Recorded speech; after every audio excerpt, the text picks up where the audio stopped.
Hello, everybody, whether you're watching, whether you're listening. Today I have with me Sara Davison, also known as the divorce coach.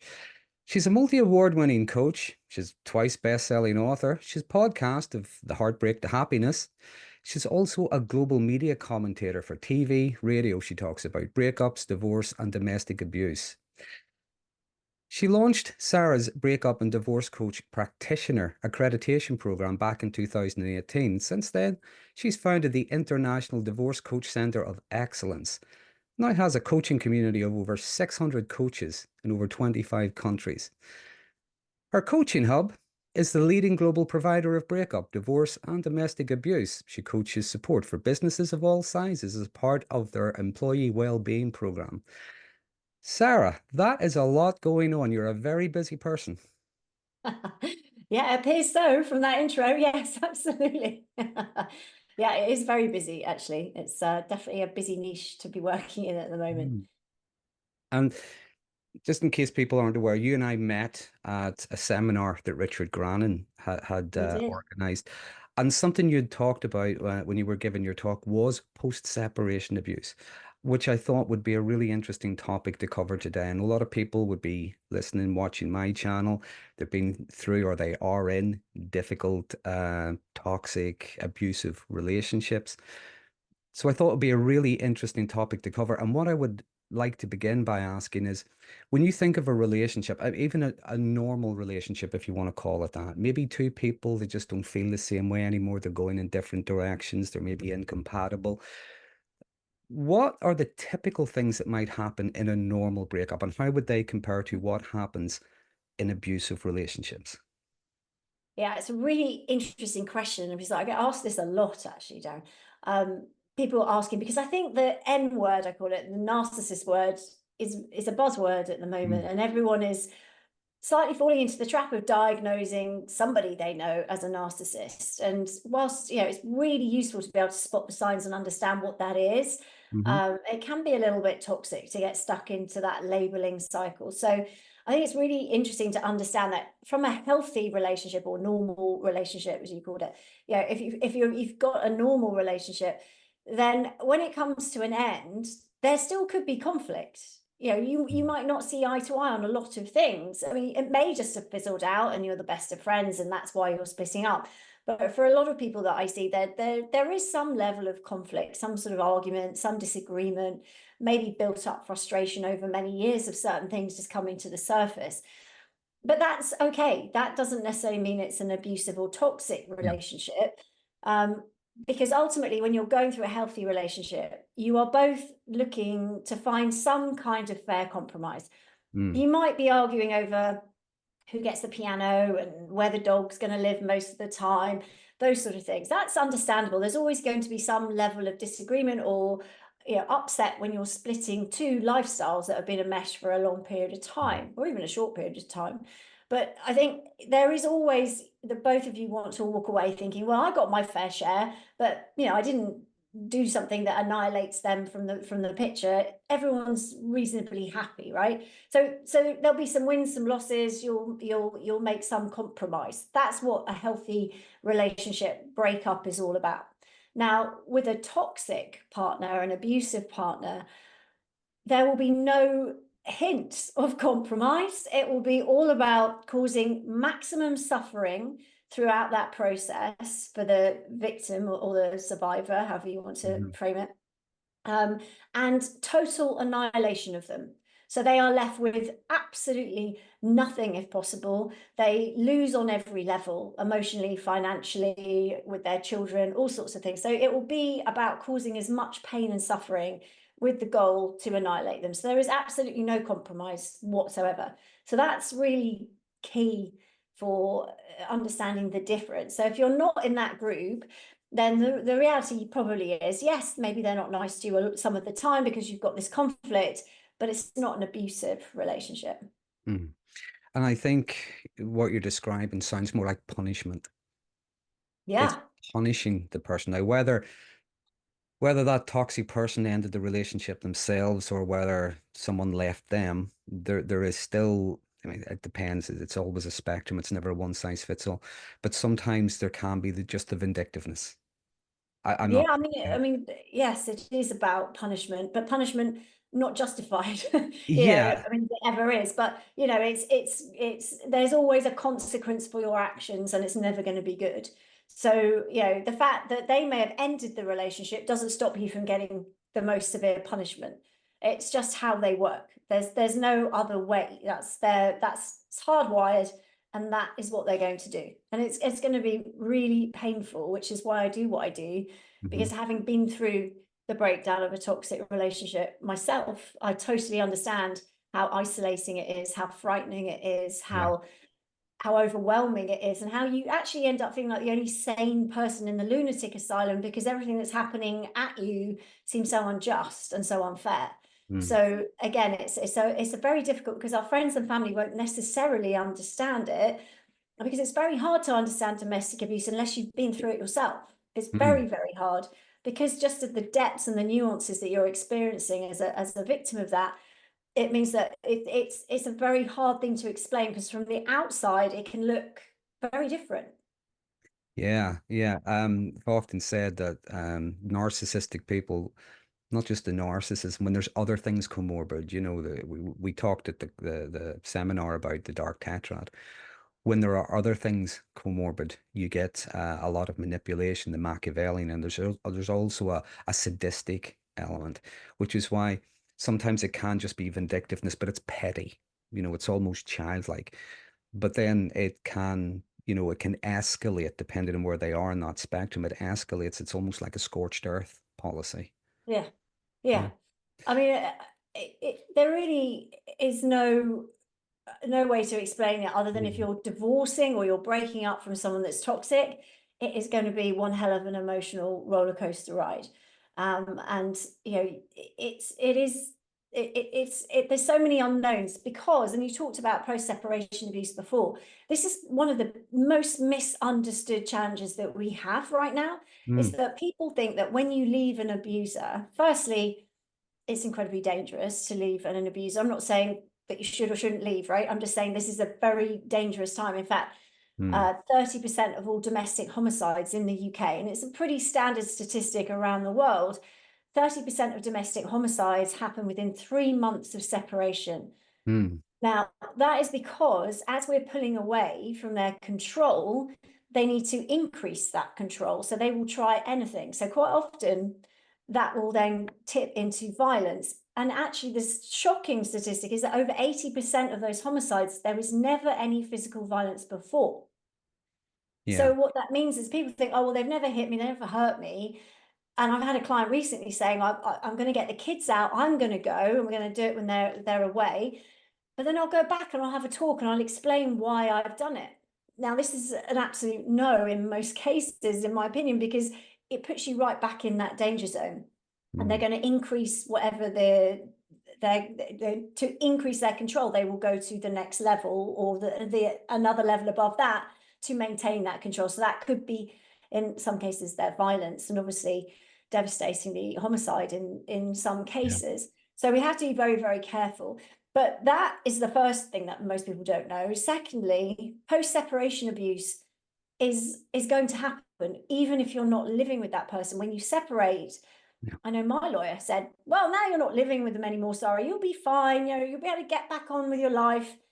No, that is just not true, because again, they need that control. And if you haven't been punished enough, as you said, Yeah. then there's always going to be the consequences that you're going to be served by them. Now, that in a divorce process is where it becomes very difficult, because all the tactics of the abuse, so the confusing behavior, the lying, the being unresponsive, the manipulation, all that gets channeled into the divorce process. So usually the finances and the child arrangements. Mm. So that's not going to be a simple thing to avoid, because the gaslighting, the confusing behavior, the not replying to emails, they may send information, but when they send it, it'll be very confusing, like unformatted spreadsheets that go on for like 25 pages, Mm. things that are just going to send your legal team, or you, if you're dealing with it yourself, into like a spin. It's very To difficult to make take things control, difficult. Yeah. The tactic often is to make things difficult.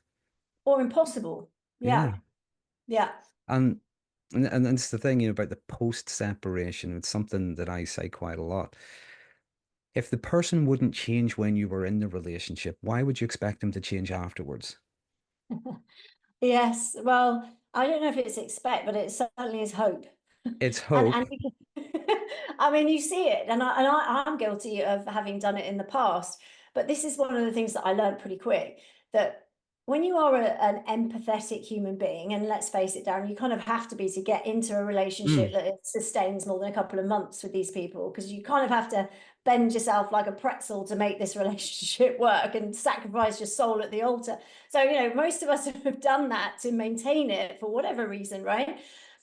When you come out of it, you still have that hope that maybe they're going to be nice. Maybe this time they're going to do things nice. And if they're friendly, because remember, they're not always hideous to yeah, us. yeah, They can be extremely charismatic, extremely charming, which is when we normally would drop our guard and go, oh, they're being nice now. Okay, well, maybe we're through the worst of it. No, unfortunately, just no.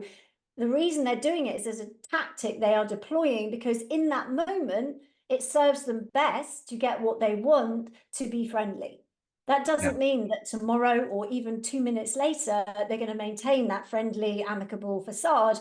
It's what they need to do in that moment, which is yeah, everything. So I say to my clients, let's not set your expectations up here that hopefully today, this sports day for school, or this particular event that we have to be at together, or this particular email, they're going to respond to nicely. Because the difference between setting your expectations high and then the reality, which is going to mm, come in lower every time with these people, the difference between that, the gap, is hurt, pain, and devastation for most people. So I'm a big fan of taking your expectations and putting them as far down, floor level or below, as you possibly can. Because then if there is anything they do that is slightly nicer, which is going to be rare to zero, hmm, but at least you're expecting where they're going, and anything nicer is a bonus.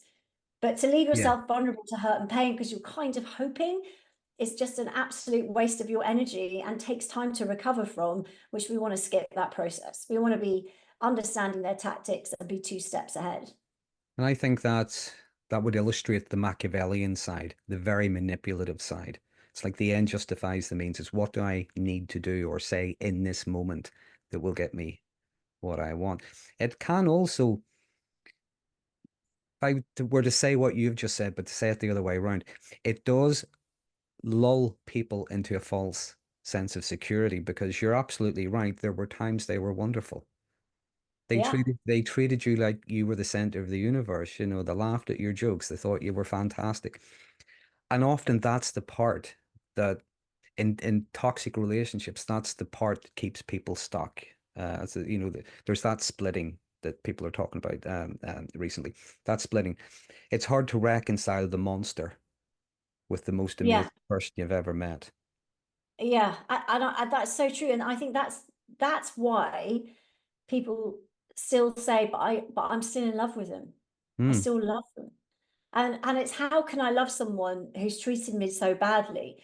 But it's because we fall in love at the beginning. We don't fall in love at the end, right? And they're a very different person at the beginning yeah, to how they show up on the last day, right? It's just that you wouldn't go there if they were acting as they are on the last day.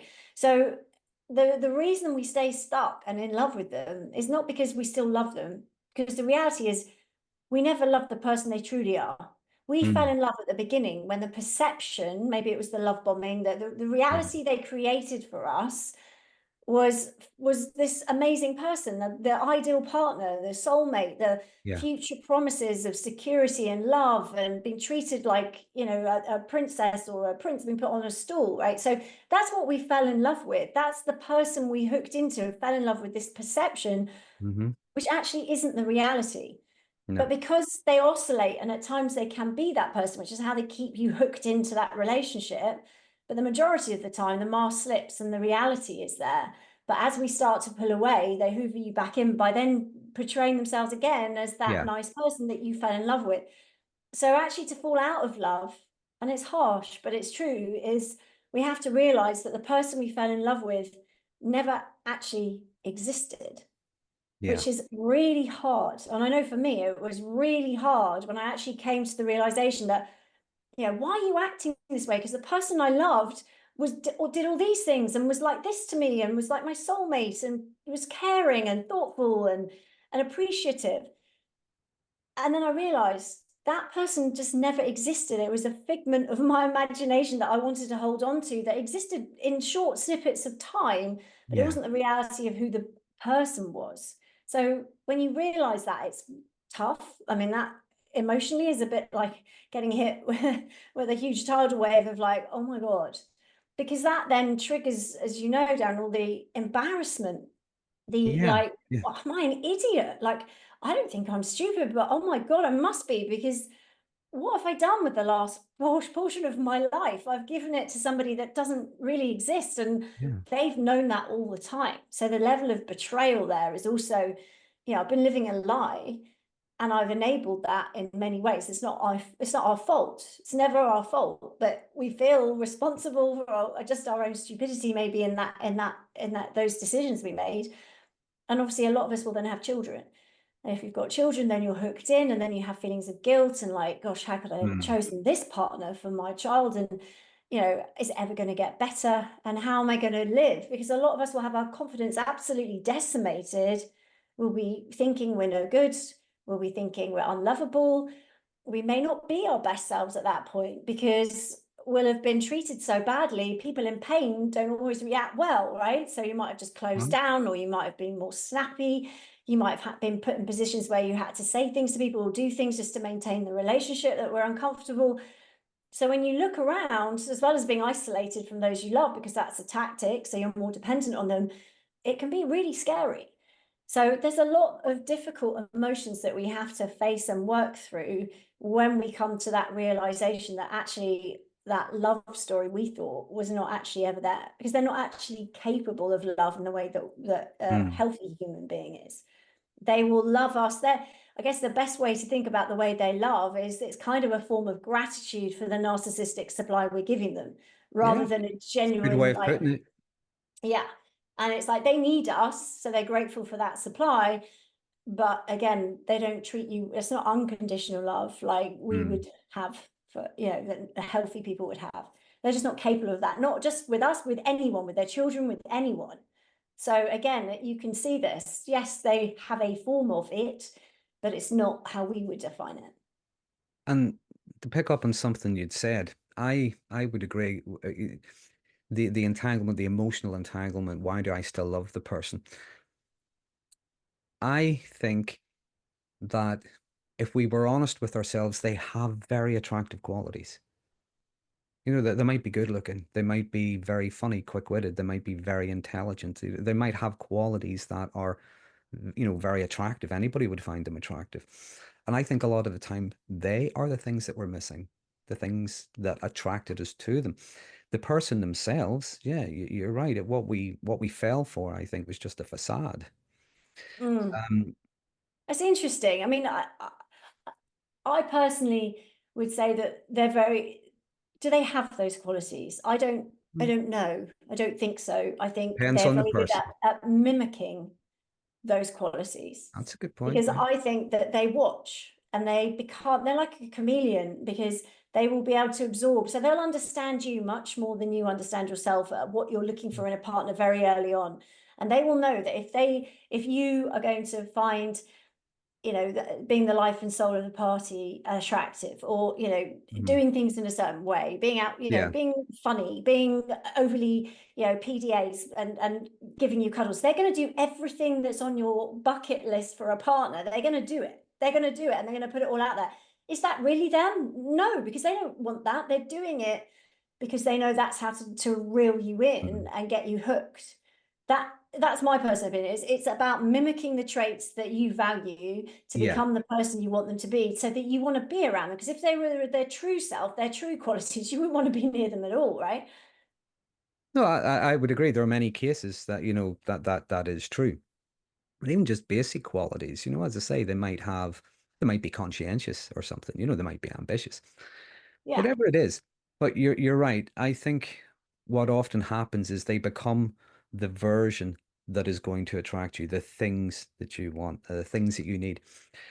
And people are often led to believe that, this person, this is what I like, this is what I need, this is what I want, but this is the only person. They treat you as if they're the only person that can give you it. Yeah. Yeah. Yeah, because they're I- so special and they're so rare and they love you and they've chosen you. So yeah, I mean, you'd be bowled over, right? This is a great, this is what you've been waiting for your life. This perfect person yeah. who's chosen us. That's there's nothing that Aren't we feels good lucky? like that. Well, we Um, definitely feel like that at the beginning. I don't think we feel like that towards the middle or the end. but something else, and this came up on what I was talking to Richard Gran, as I mentioned earlier. I was talking to him last week, and something I'd mentioned to him was, I think following the relationship, there is a lot of grieving, just like you would find in any relationship.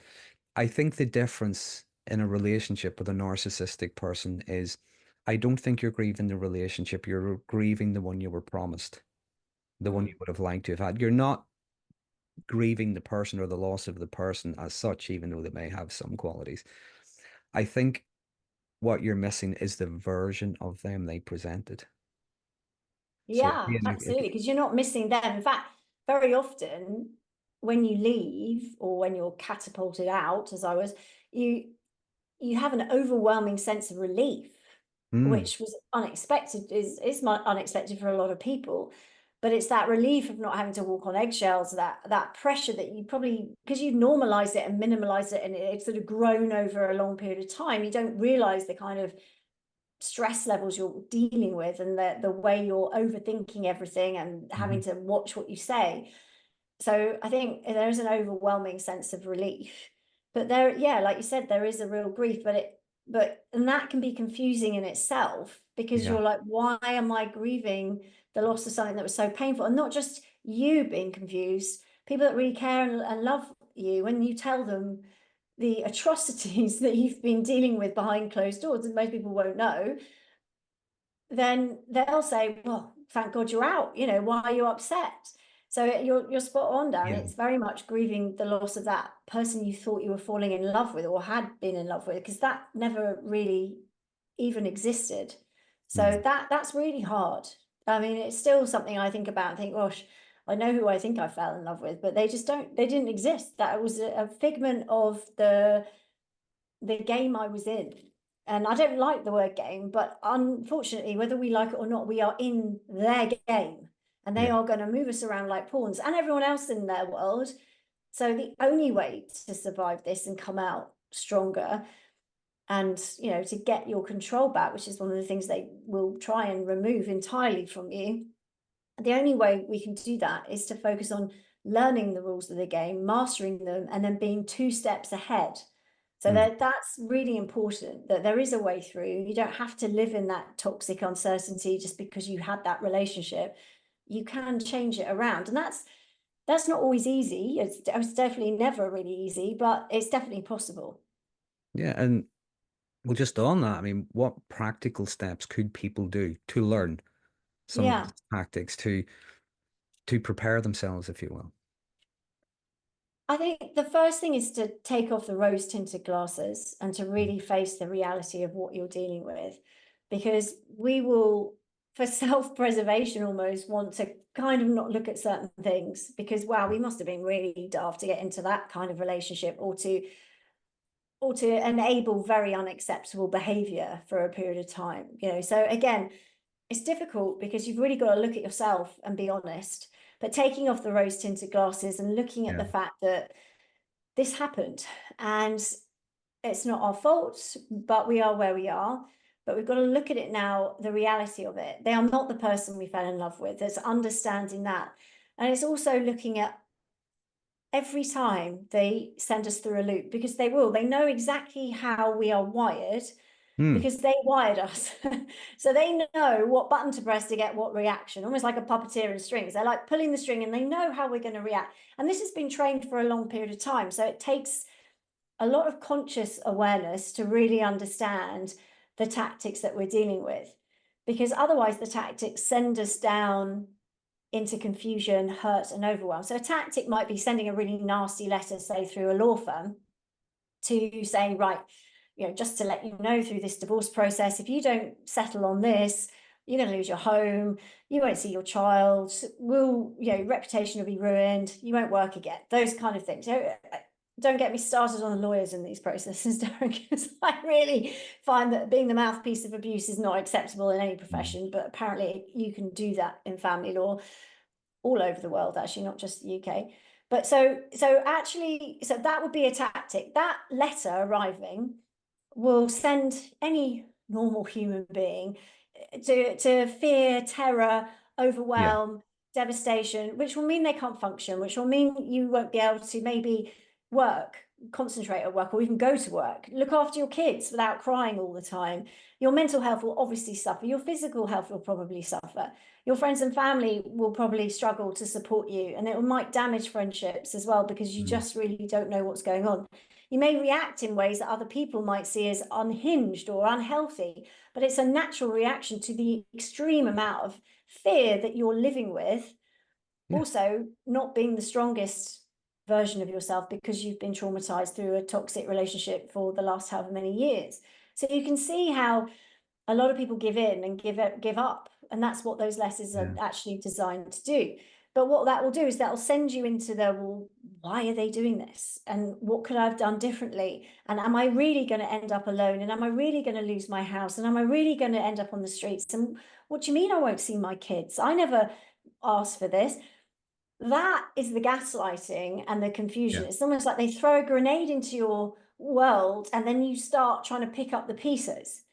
Now, for me, bless you, for me, I created a checklist, which is called the gameplay checklist, which is basically a very simple way to emotionally disassociate from all those grenades going off and all those sort of tunnels, the rabbit warrens you dive down, trying to ask yourself questions like, why is this happening to me? And why are they saying that? Because that's not true. And that didn't happen that way. We take all that away. And what we do is we just look at the tactics, because we're in a game, and with the game, there are tactics they deploy. It may seem really clever and very like they're in control, but it is textbook, Darren, as you know. Yeah. The things they do are not dissimilar from the other person who's toxic down the street or across the road or at work or wherever, right? They're the same, aren't they? They do the same That's right. things. So for me, with my clients, the goal is to understand the list of tactics. So lying, isolating, bullying, name calling, the confusing behavior, the mirroring your behavior back at you, like a whole list of them. So when they do something like send a letter like that, instead of going into the emotional state, which is terrifying, we say, right, hang on, let's get my checklist out and let's tick off the tactics that are being deployed here. Bullying, intimidation, isolating, lying, confusing. Oh, okay, I can see the tactics. So now we're not diving into solve or pick up the pieces or question anything. We're going, I see you. These are the tactics you're deploying. What do you want from me here? You want me, your outcome from this is to totally annihilate me, cause me maximum pain and suffering, and to give up on everything that I wanted so that so that you get what you want. So when you understand that, you've got the clarity to take your power back and then make a decision. What do I want to do here? How do I decide to move forward? What's the best tactical route? Knowing their behavior, obviously coming head to head with them is never going to be a solution because there's always a lower level they will be prepared to drop to. But it's how do you then tactically work around that, understanding their behavior? If you tell them what you want, they're going to do the opposite. So there needs to be a tactical gameplay that you have for your own situation, which will become a lot easier to see if you're not emotionally on a roller coaster. Yeah. And something I've said it a few times when I've been talking about this. It's once you see it, you can't unsee it. Once you know what it is, Yeah. you know exactly what it is. The other thing I would say is, and this would be more narcissism than any of the other qualities that you would find, the exception of psychopathy, of course. Um, the difference, I think, is that ability to think about tomorrow or next week or next month. A lot of the time, you're dealing with someone who is thinking about the quick win. What gives me what gives me what I want right now? How do I come out on top right now? How do I look like the good person right now? How do I feel right now? So it's very instant gratification. And I often think it is something of an advantage to be able to think of maybe this time next year, to be able to Yeah, work towards things. absolutely. I think absolutely. I mean, having hope for the future is definitely something that will pull you through. And I think it's hard to have hope if you're just overwhelmed and you just Mhm. think this is going to go on forever. This is my life now. Even though I've left, I'm still being tortured Mhm. by my intimate terrorists. How am I going to get through this? I can't cope. So I think that's something that we, having the future pacing, but having the tools to know that it's just one step at a time. Yeah. And I was going to take that step, and each step takes you closer to moving forward out of that, or at least finding a way. Because if you've got kids with them, until the kids are able to communicate directly and you're out of the school decisions and even the university, if they're going to university, those kind of decisions, you're going to be linked. There's going to be something where Yeah. you'll show up or you'll have to communicate on some form, and communicating with them is never straightforward. It's never easy and it's never pleasant. So we've got to work out how we tactically do that. So I think it's great to look ahead if we can plan and have some tools to help you navigate that, because it is just so difficult to manage that kind of person in your life. But there are lots of things you can do to manage it. And I created a tool called Functionally Friendly, Hmm. which is really simple, Darren. It's just super, super simple. And it's, first of all, it's not sharing any personal information with them whatsoever.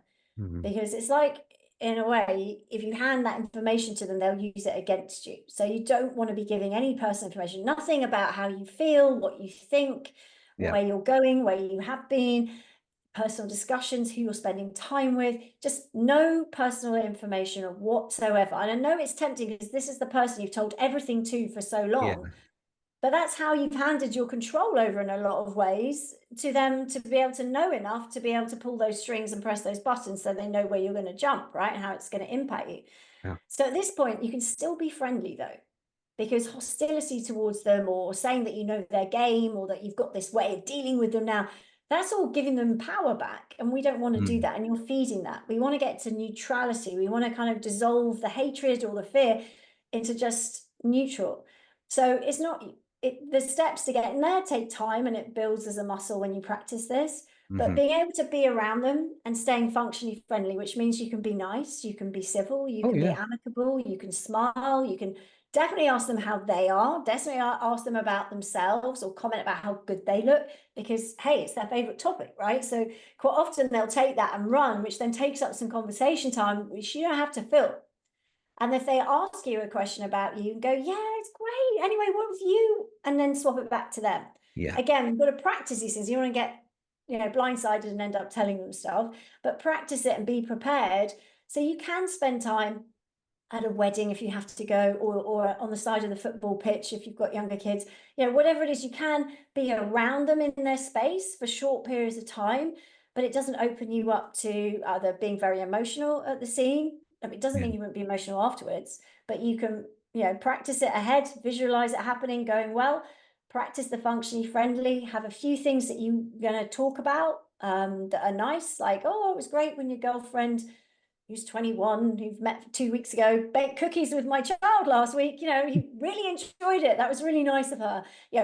Kill them with kindness, be nice, and then you can walk around the corner and fall apart on your way home, but you're not going to do that then, and then the more you build the muscle, the less impact it will have on you.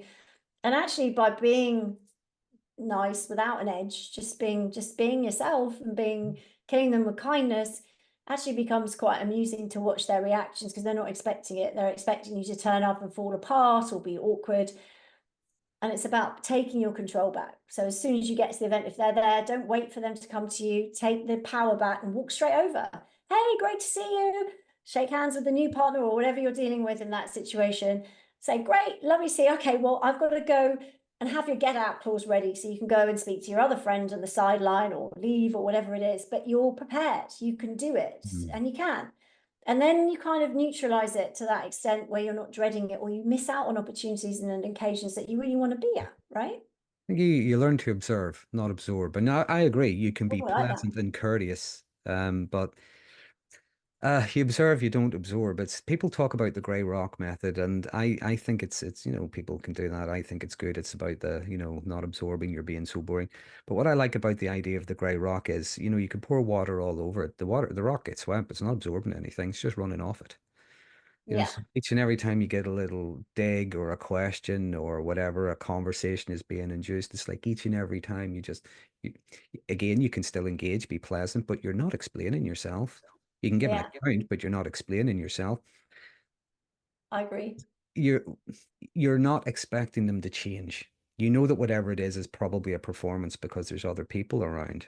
You know, Yeah, absolutely. and each and every time they do or say something, it misses and hits the wall. Yeah.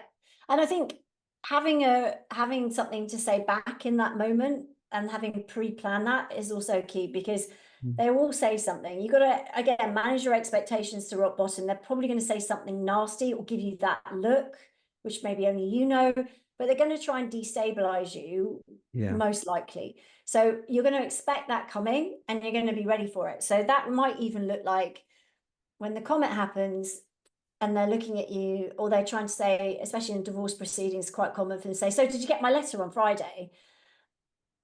It's very good to be like, "Oh yeah, that's interesting. I'll get back to you on that." Mm.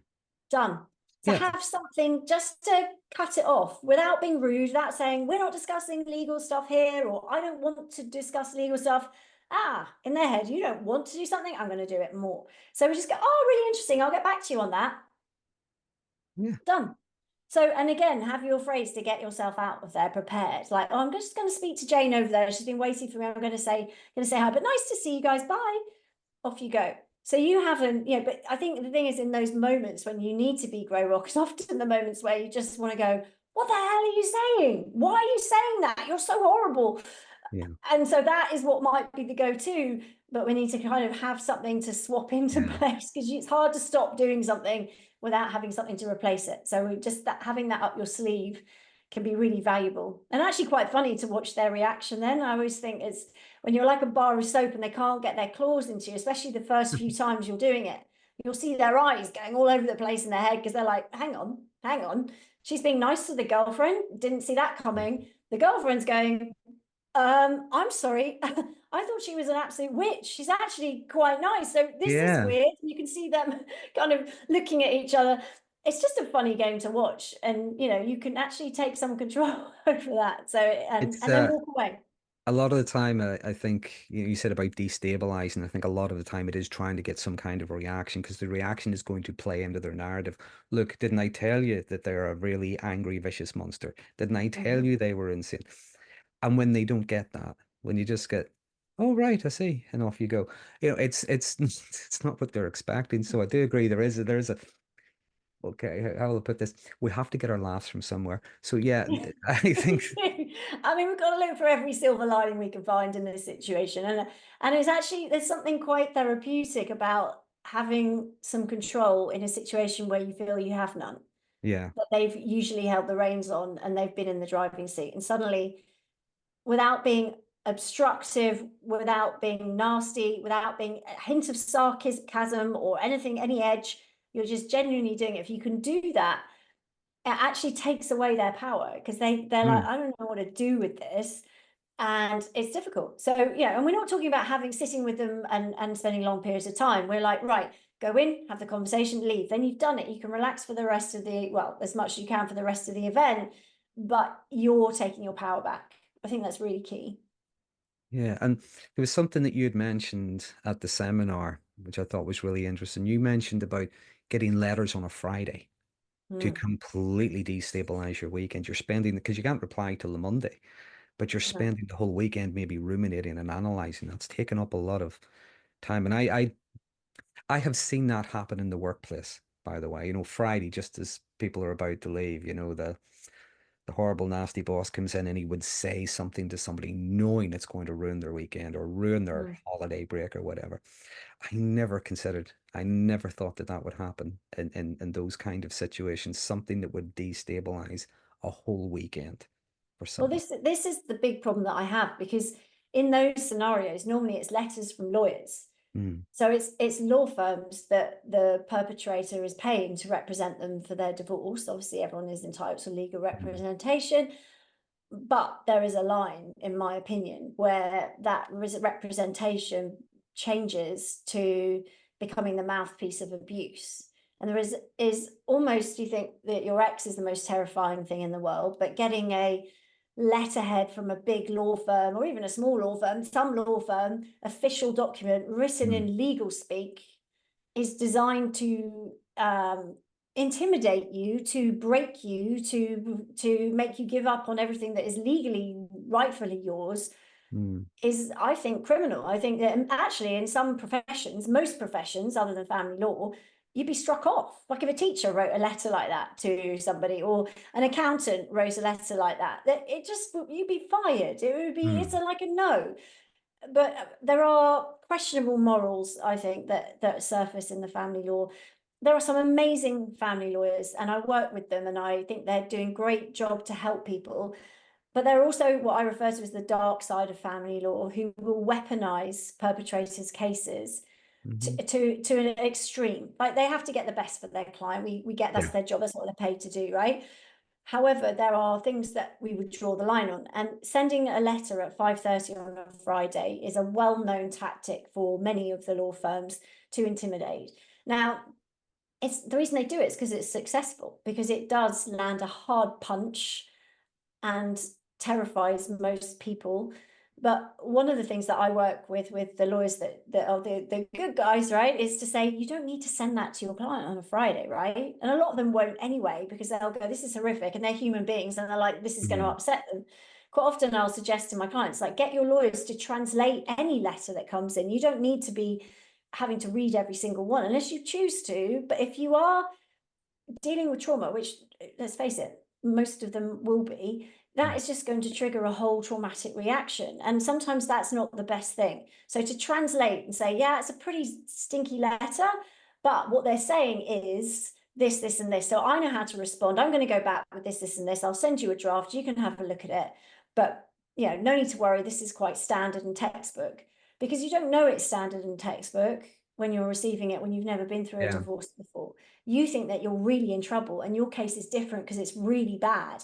And actually, there's all these things that you don't realize that these very educated people that know a lot more than you do know. So they're telling you because you need to know this. That's not the case. This is an intimidation tactic. So again, I think family law, the name sounds really friendly and cozy and everything's great. Yeah, that's one of the things I really think needs to change. And I think it's not going to change unless we get accountability from lawyers from the inside to change it. There are a lot of good people doing work to change it. There are some fabulous lawyers that I work with, but unfortunately I spend my days picking clients up off the floor, and my coaches do, because we specialize in domestic abuse. We spend our days picking those clients who are up against those dark side family lawyers off the floor. And what they don't realize when they're sending these letters and threatening these things and dragging you through numerous court cases, threatening all sorts of hideous, terrifying things are going to happen to you at huge expense, which is also another stress during all this. And when they're doing that, they don't realize they're causing real trauma from going through the system on top of the trauma you've experienced from your abusive relationship. In fact, survivors of abuse reported that the family court system re-traumatized them. 82% said that they were re-traumatized by the system and the people in it and the way they were treated, not their abuser. So it just shows there's a real problem with it, which is just not acceptable, Darren, in many people's opinion, especially mine, having been dragged through it myself. And I also find that, you know, family lawyers, a lot of them are female, and a lot of victims of abuse, whilst it happens to men and women, predominantly is women that are the victims. And I just find that, for me, who's really supportive of women and female empowerment, is really important to me. Women doing and threatening things against other women, taking their kids away, treated like threatening them with things, to me, it's even more abhorrent. I just find the whole thing very, very sickening, and that it's definitely a huge overhaul, if not shut the whole thing down and start again. It's just not fit for purpose for victims of abuse. Unfortunately, it's very difficult to avoid the family court system, because there's mediation, which you can't mediate Yeah. and find a fair compromise, as we've talked about with an abuser, which is what mediation is all about. There is hybrid mediation, which is where you have separate rooms, you can have lawyers, and the mediator isn't sharing personal information. That is a possibility. But if, for example, you've got a child in a situation and the child doesn't want to see the father, and you know, you're going to have that, you will be taken to court over that, because you're in breach of the court order, because it falls on the parent who's got the child who doesn't want to go see that they're breaching the order. So again, you're going to get sucked into that very toxic system, and without sort of reform or people in there that really understand domestic abuse from an unbiased point of view, we Yeah. really need to get help to those people, because it's scary what's happening in the family courts. I think, and I could well be wrong, but I think one of the difficulties with domestic abuse, now, unless it's physical, things like that, if you were to mention something that somebody did or said, you know, they behaved this way, if you were to mention that, anybody else, you know, that you were to tell that to, they might say something like, come on, they must have had a bad day, or, you know, you need to get over yourself. Why was that such a big deal? They said no to something, you know. That one isolated incident doesn't make any sense. But if you look at a continual pattern of behavior over a sustained period of time, then it starts to make a lot more sense. That behavior is ongoing, it's recurrent, it's pervasive, it's pretty much all day and every day. Yeah. But just talking about that one thing, the one time we had an argument about something, Yeah. again, anybody would say, you know, really? Yeah. And I think I could well be wrong, but I think that's one of the reasons why domestic abuse can be a difficult thing to articulate It's a because it very has difficult to. thing to prove. Yeah. Yeah. In a family court, because you need to have evidence. And obviously, as you've rightly said there, it's, you know, one argument, one locking you in the bathroom, one, you know, call me this name in public. You know, it's like, oh, come on, you're a bit sensitive. It's Mm. like, okay, you try living with this over a long period of time, or even a short period of time. It's not okay. It's abusive. It's not okay. And you often see it portrayed in the media. There was a case recently where a man murdered jealous wife. I'm sorry. Why are we labeling the wife as jealous? Like, does it matter? He murdered her. Like the way that you know, some of these newspapers create the headlines to say, Mm. well, it kind of had a reason, right? I mean, there's a reason. She was annoying. And you quite often see in judgments that judges, I think in a recent one, there was just saying, well, you know, I know you did harm your wife, but you know, I understand she was very nagging and she did have a go at you a lot. It's almost like, I'm sorry, like, Mm. what? Okay, it's just different rules and different, you know, it is very different. It's very gender, it's very misogynistic in a lot of cases. Mm. And we see that played out in the headlines, and it is quite sickening. And it's quite hard to get any cut through on those kind of things. I'm part of, I'm the patron of a domestic abuse charity called the Dash Charity, and they have some refuges for people to escape from difficult situations and go and live, mainly women and children, but also do a lot of support work. And I'm Mm. also part of a founding member of a campaign group called Shira, and we do a lot of work to raise awareness of these things. So we'll often sort of repost on social media some of the headlines. And, you know, the people that follow us are always people that are sort of aware of these things usually, but it is quite shocking at just how, you know, national newspapers will get away with headlines which are actually incredibly biased, but they create that momentum with the bias with the headline. Yeah, the thing about would you even call it journalism these days? They tend to they put a slant to it. They're Mm. trying to get what is it they used to call it? An angle. They're trying to get an angle or something like that. So they're trying to get this slant.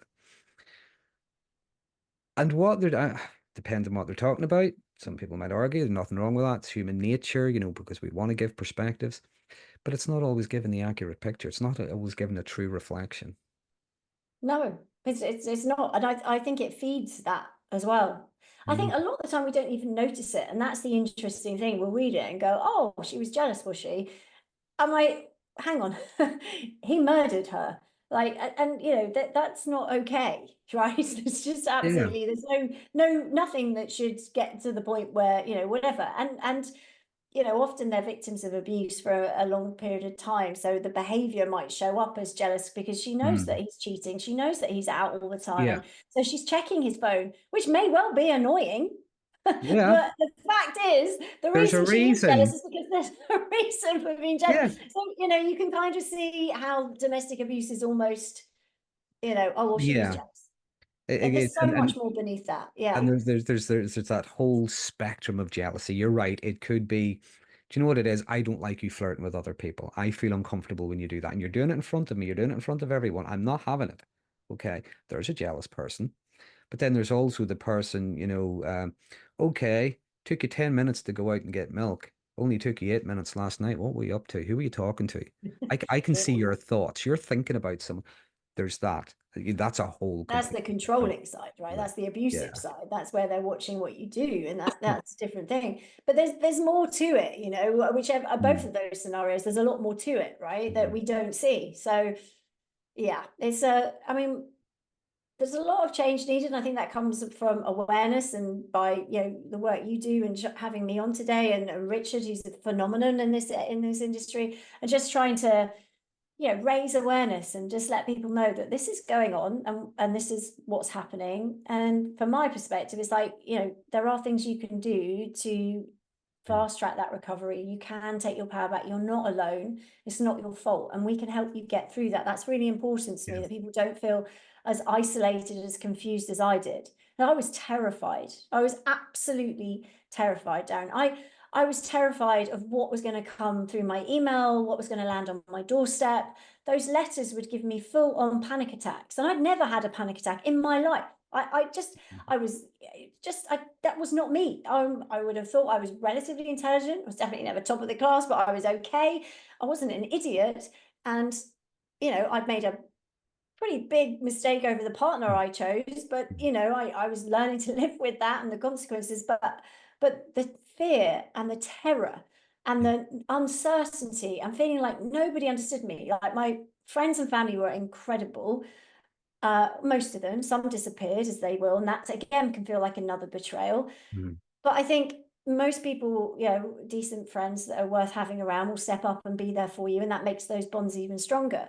But no one understood. And also, everyone had lived what I'd lived and welcomed that person into their lives. And I think a lot of people going through that will feel nobody really gets me. No one really understands.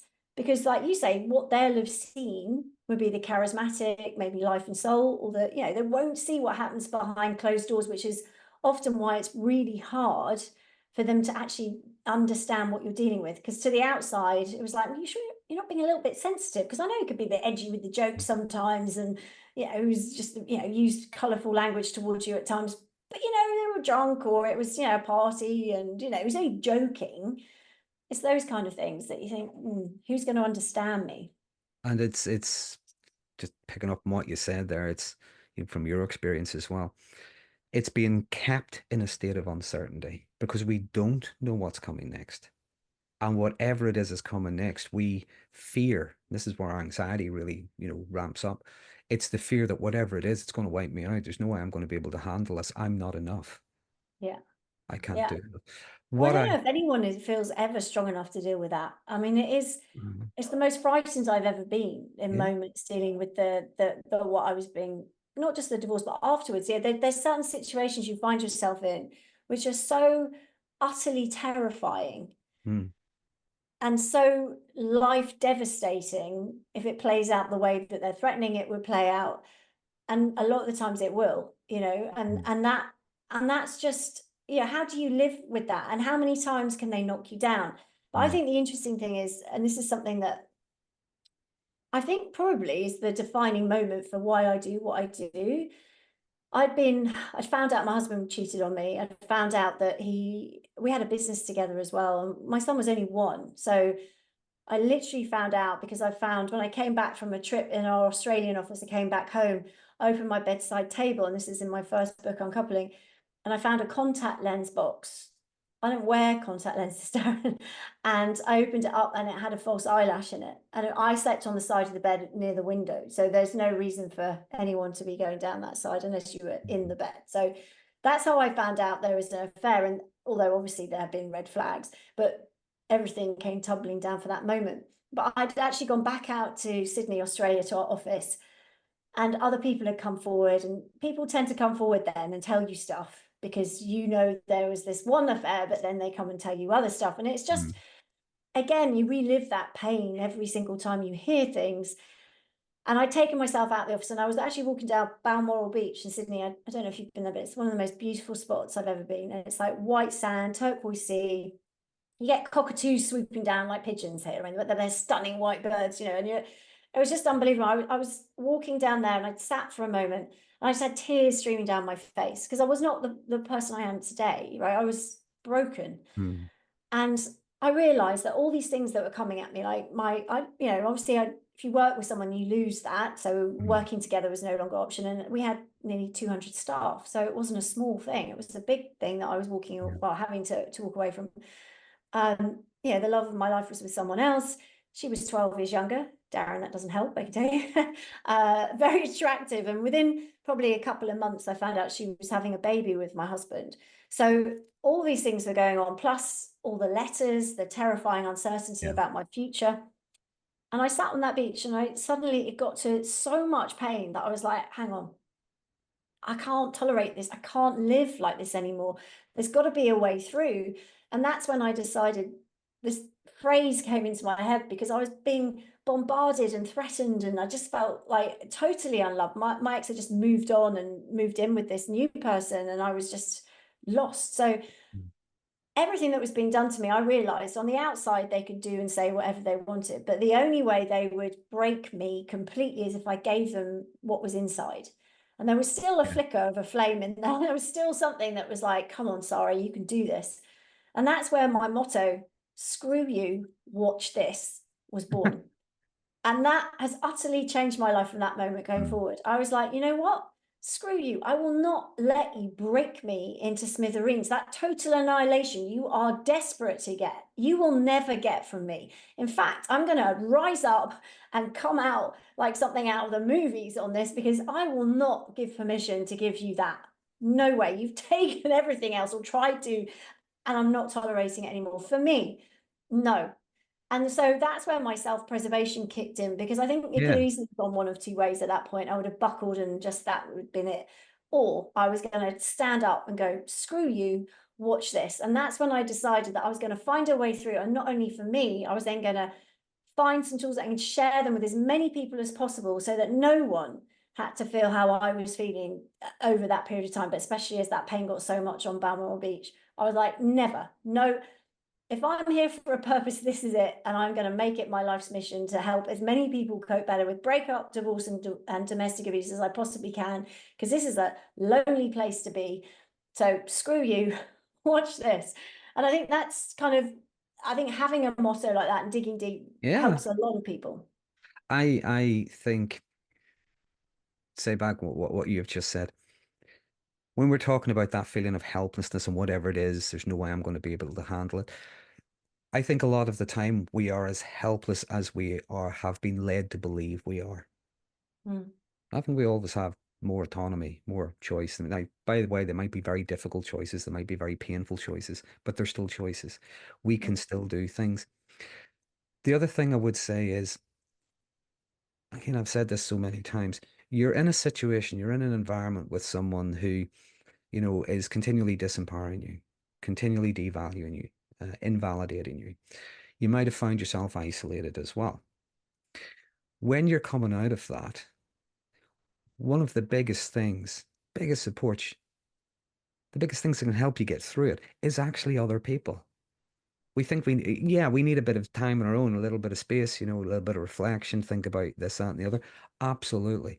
But what we need are other people. We need other people who might not fully understand, but they're prepared to listen. Mm. It might give you a bit of advice that you already know that you just won't do it because you're afraid of whatever. Um, you might even need someone to tell you if you're going to sit there miserable, this isn't getting any better. You need Yeah, people that are going to bring out the best in you. yeah, Even someone, and they don't even have to be a best friend, but even just someone who will treat you with decency. Other people, I believe, are often the antidote, if you will. absolutely. And it will reinstill your faith in human Mm, beings, because that definitely gets shaken as well.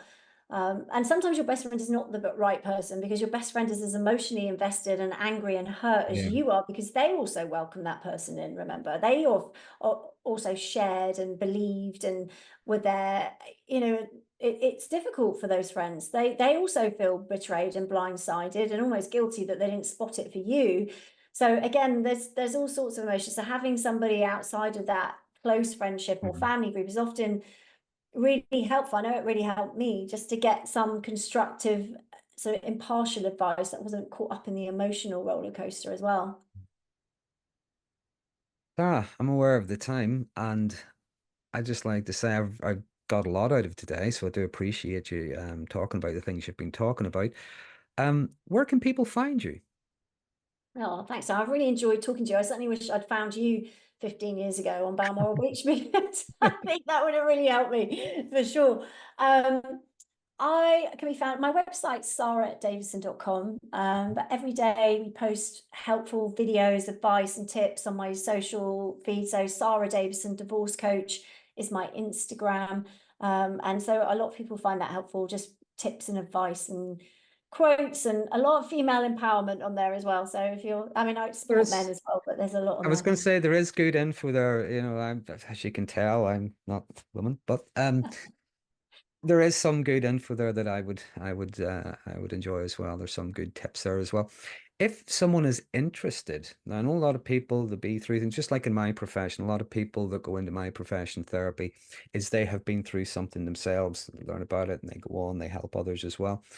A lot of people might go into coaching as well. I'm wondering if people want to train to be a coach, is that find that link on your website as well? Yeah, we train people to become breakup and divorce coaches. We also train to help people coming out of toxic and domestic abuse relationships as well. So yeah, you can find all that information on my website. Yeah, and you can speak to one of the team, and happy to explain how it can work. And you don't have to have done any coaching before.